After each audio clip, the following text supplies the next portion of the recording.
kicks at? Where them hands? Where them holes? Where them throws? You know what I'm saying? This is why I train in martial arts. So I'm going to do a reaction slash analysis to Getting Shot. It is by I Am Charlie Newhart. And the reason why I want to cover this is because it's going to go through a lot of things in terms of self-defense that I really can't cover in a martial arts class.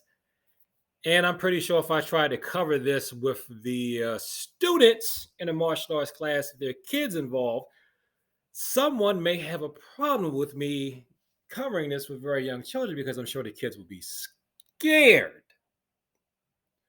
But unfortunately, having have raised two people to adulthood, I know like the people who need this type of information the most, like especially teenagers and young grown people, they won't hear you. So hopefully there's somebody that this information is intended towards and that could be saved. And I'm going to give some ideas on how I think we could drill this stuff from a martial arts standpoint. But let me make this clear to anybody that's still at the student level. These type of drills and ideas are things that I think you should do after you have your black belt in whatever it is you're studying. Afterwards, not instead of, not before, after. After, let me repeat that, after you have your black belt, where you already have your fundamentals, and now you want to go ahead and apply them to a real world context. So let's go ahead and take a look. Yeah, I got shot when I was 23. I married a young lady that everybody was telling me not to, but I was like, look, y'all don't understand our love. So we can. So a lot of times, if people are warning you about somebody, they're saying that we don't think you should marry this person.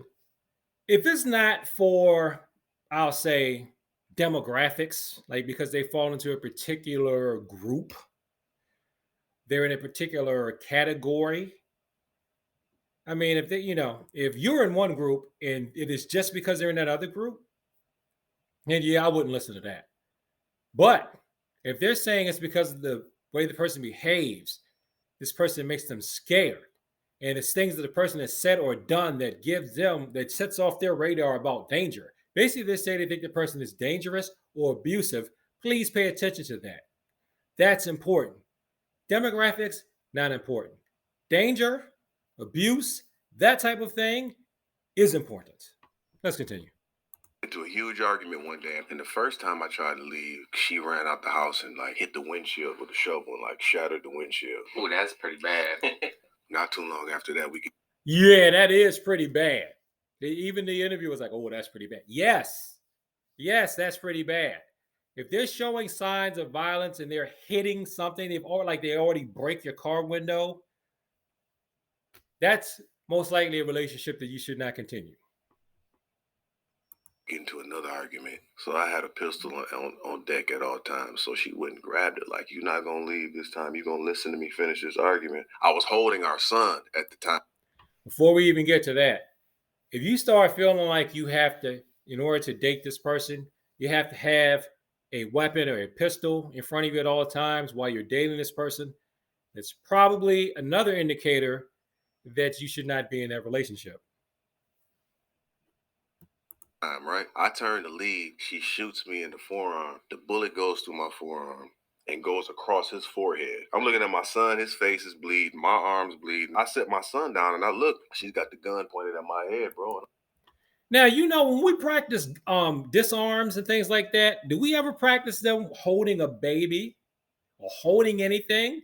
We a lot of times assume in martial arts that if somebody pulls a weapon on us, we can do our disarms of them with both of our hands. What if we can't? And this isn't even my original idea, not just from this. Many decades ago now, when I was in Tang Soo Do, an instructor showed up one night to class that had his arm in a sling. And he's like, hey, I've just realized that, he was a guest instructor. He wasn't the main instructor. He goes, my arm's in a sling.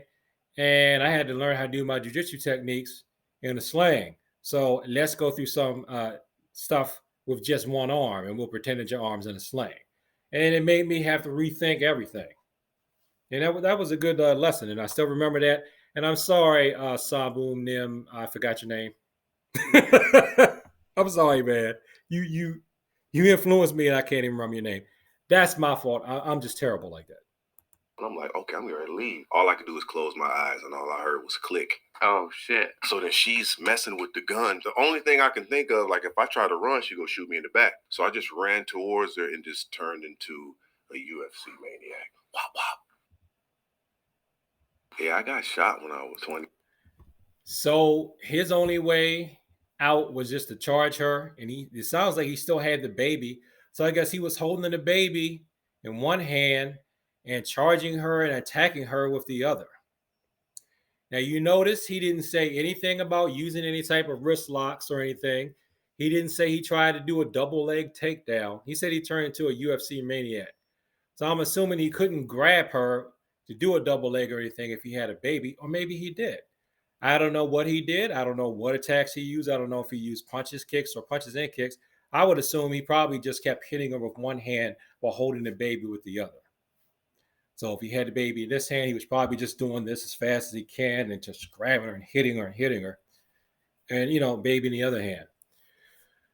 So this is the type of stuff that I think we should think about. What if you get attacked by someone who's armed when you're holding a child? What do you do? I think the martial lesson we can definitely take from what this gentleman did is he had no choice but to. He got into what they call mushin, or no mind, or being in the moment.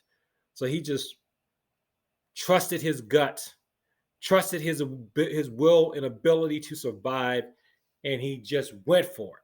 So if anything, you could say that would be Taekwondo's indomitable spirit. He had indomitable spirit enough to just focus, and all he was thinking about was his survival and the survival of his child. And that, I guess you could say, would go into judo's mutual welfare and benefit.